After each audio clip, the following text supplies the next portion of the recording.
नात पाक जिसके कीमती अशार आप हजरात अभी समात कर रहे थे, आइए मैं गुजारिश करूं इस सिलसिले को आगे बढ़ाते हुए हमारे बीच में जनाब शब्बीर अली आज़ाद वारसी साहब कैलकटा, मोहम्मद अब्बास साहब जो पॉलिटिशियन हैं और पॉलिटिकल पार्टी के अपने विंग के प्रेसिडेंट हैं यूपी के, वो बीच में हमारे आ रहे हैं और आप के बीच में मौलाए कायनात हज़रत अली अलैहिस्सलाम के बताए हुए ज़िंदगी के उसूलों को, उससे जो कुछ हासिल किया और जो भी हासिल करेगा इंशाअल्लाह कामयाबियों से हमकनार होगा, पेश करेंगे। मैं गुजारिश कर रहा हूँ अब आज के सेमिनार में मौलाए कायनात की ज़िंदगी से वो उसूल जो हर शोबे में इंसान को ज़िंदगी जीने का सलीक़ा सिखाते हैं। मैं गुजारिश कर रहा हूँ एक नौजवान ओरेटर, स्पीकर, मुकर्रिर से कि जो हमारे बीच में अपने ख़यालात का इजहार करने जा रहे हैं। मेरे मुराद जनाब अल्तमश हैदर साहब से है कि वो तशरीफ़ लाएँ।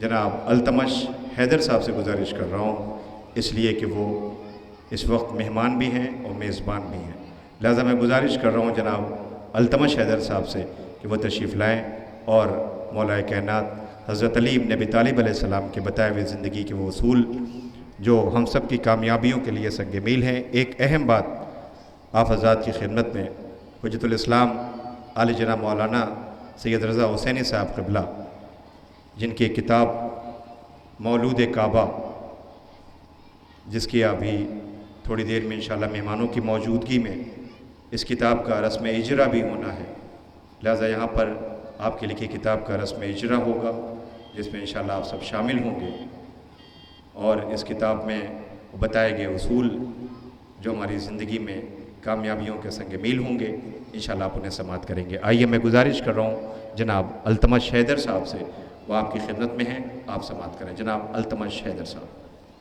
औज़ुबिल्लाहि मिनश्शैतानिर्रजीम, बिस्मिल्लाहिर्रहमानिर्रहीम, अल्हम्दुलिल्लाहिल्लज़ी जअलना मिनल मुतमस्सिकीन।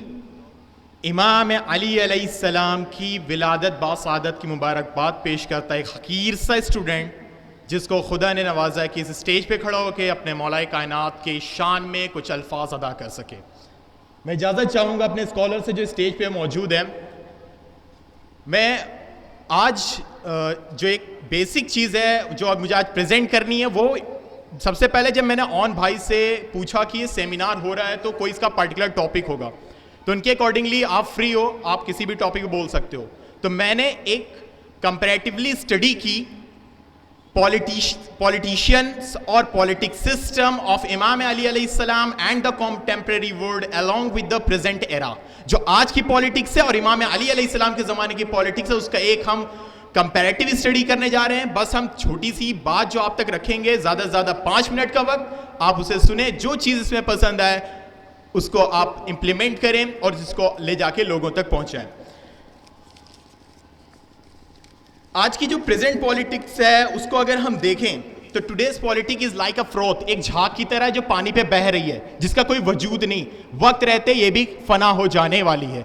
अगर हम पॉलिटिक्स की बात करते हैं तो आइए देखते हैं इमाम अली अलैहिस्सलाम के दौरे खिलाफत में पॉलिटिक्स का क्या रोल रहा, इमाम का किस तरह से उन्होंने बाद रसूल सल्लल्लाहु अलैहि वसल्लम, उससे कबल इमाम अली अलैहिस्सलाम ने जिस तरह से सियासत को एक साइड रखते हुए रहनुमाई को प्रिफर किया है, उसके ऊपर हम थोड़ा सा रोशनी डालते हैं।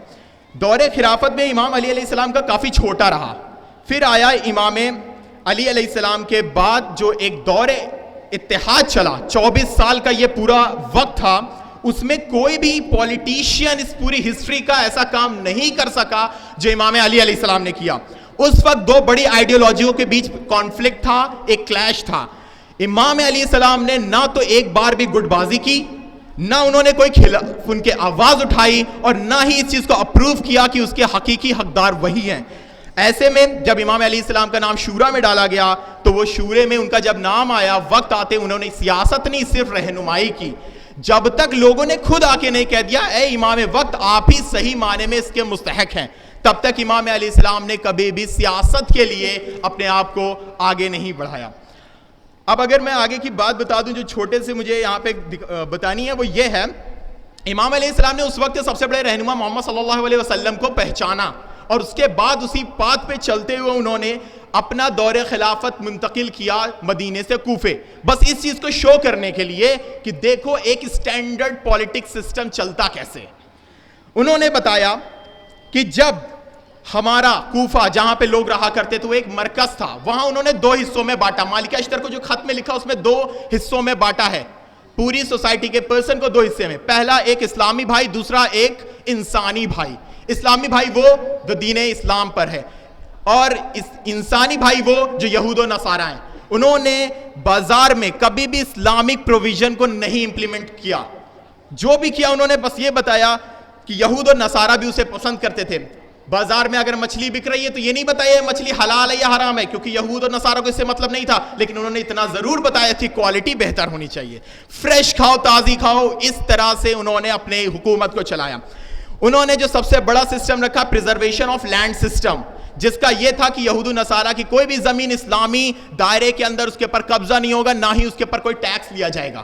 جو تمہاری زمین ہے تم چاہے اسلام پر نہیں ہو وہ تمہاری ہے. پھر انہوں نے آگے بڑھتے ہوئے ایک جو بہت اہم کام کیا وہ یہ تھا کہ لوگوں کو فری کر دینا.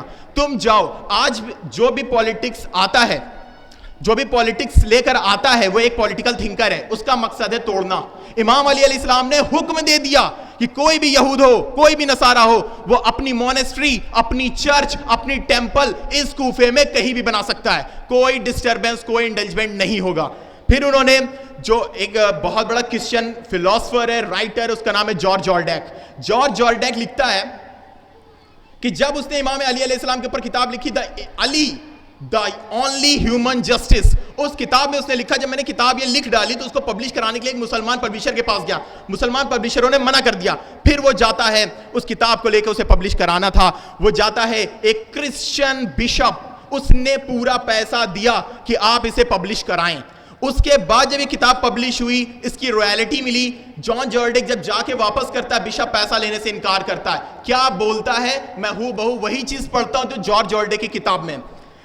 وہ بندہ بولتا ہے, جارج جارڈیک نے لکھا ہے, بشپ بولتا ہے, it's my duty as being a Christian to respect Imam Ali علیہ السلام during his rule, not exemplary behavior can be done, which is no any Christian face any tyranny and any problem, they all with the peace and rest. Means کیا, دور خلافت امام علی میں ایک Christian کی بھی قتل نہیں کیا گیا. اسی چیز کو وہ کہتے ہوئے کہ ہمارا احسان امام علی کا ہمارے اوپر. آج جو وردھا پینشن ہے اس کے بارے میں سن لے, امام علی علیہ السلام نے سب سے پہلے وردھا پینشن سسٹم, جتنے غریب, جتنے فقیر, جتنے اصحاب, غیر اصحاب, جتنے چمڑے والے, جتنے رنگائی والے, سب کے لیے امام علیہ السلام نے پینشن سسٹم کو لاگو کیا. اسٹوڈنٹ جو پڑھا کرتے تھے ان کے اسٹیپنڈ کو باندھا, ان کی اسکالرشپ کے لیے انہوں نے یونیورسٹیز چلائی, انہوں نے ہاسپٹلز کھولے, اور کوفے کا کوئی بھی ایسی پہاڑی نہیں بچی جہاں پہ پھلواری نہ ہو, جہاں باغیچے نہ ہو, جہاں پر پیڑ پودے نہ اگائے گئے ہوں. امام علی کا ایسا سسٹم کہ جب انہوں نے اکنامک سسٹم میں دیکھا گیا تو نہ تو گریس کی سبھیتا نے, نہ کبھی ایرانین سویلائزیشن نے ایسا اکنامک شیئرنگ سسٹم نہیں لاگو کیا تھا جیسے امام علی نے اسلام کیا. ہم جانتے ہیں قرآن کی یہ پوری صاف آیت ہے, یا ایھا الذین آمنوا واقیموا الصلاۃ وآتیتوا الزکاۃ وامرتم بالمعروف نہی عن المنکر. زکوٰۃ کو واجبات میں سے ہے, واجبات میں سے ہے, واجبات میں سے. زکوٰۃ جب پیش کرنے کی, لوگوں کو دینے کی باری آئی تو امام علیہ السلام کے دور خلافت میں کوئی ایسا بندہ نہیں ملتا تھا جس کو زکوٰۃ عطا کی جائے. تو سوچیں کہ امام علیہ السلام نے کیا ایسا نظام قائم کر دیا تھا کہ ایک بھی بندہ بھوکا نہیں سوتا تھا. کوئی اب بات ویمنس امپاورمنٹ کی کرتے ہیں تو یہ تھا امام علی کا پالیٹکس. ان کے زمانے کے دور خلافت وہ پالیٹکس نہیں کرتے تھے, وہ پالیٹکس کا ایک سسٹم شو کر رہے تھے, وہ صرف رہنمائی کر رہے تھے. ایک بھی کرسچن نہیں مارا گیا. تو ہاں, جب ایک یہودی عورت کی پائل پاؤزیب جب چھین لی گئی تو امام علیہ السلام نے اپنے اس گورنر کو اس جگہ سے ہٹا دیا جہاں پر ایسا ظلم اس عورت کے ساتھ ہوا تھا. تو اگر دیکھا جائے تو یہ ایک ایسا اسٹینڈرڈ سسٹم تھا. انہوں نے, امام علیہ السلام نے ڈیوائن پالیٹکس کی ہے جو سلیکٹڈ بائی اللہ ہے, ناٹ الیکٹڈ بائی پرسنس ہیں.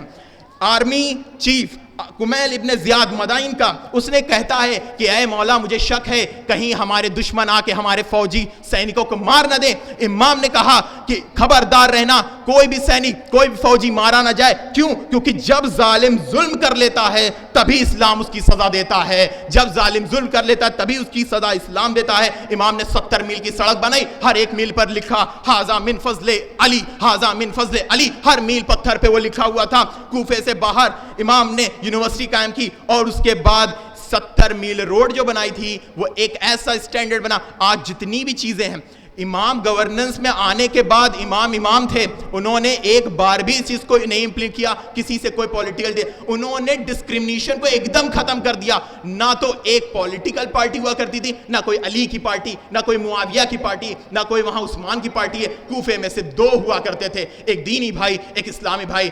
तो यही जो एक पैगाम देना है, हजरत ईसा अलैहिस्सलाम बाइबल में कह रहे हैं अल्लाह लमा सबक्तनी, ऐ अली मेरी मदद करो।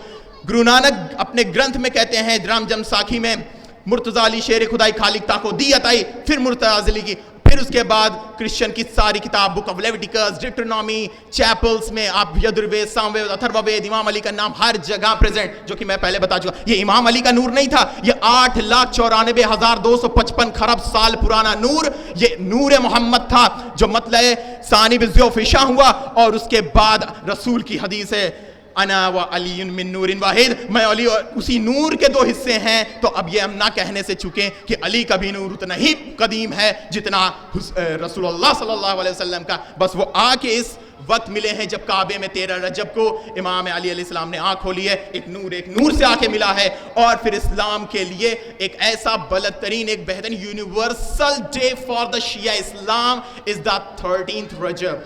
सो बहुत दिल से मुबारकबाद और मुझे वक्त दिया, और बहुत बहुत शुक्रगुजार हूँ मैं गदीर युवा फाउंडेशन का, ऑन भाई का, मौलाना ज़हूर साहब का, जिन्होंने मुझे वक्त किया ताकि मैं कुछ बात यहाँ रख सकूँ। व आखिर दावाना अनिल हम्दुलिल्लाह सल्लल्लाहु अलैहि वसल्लम।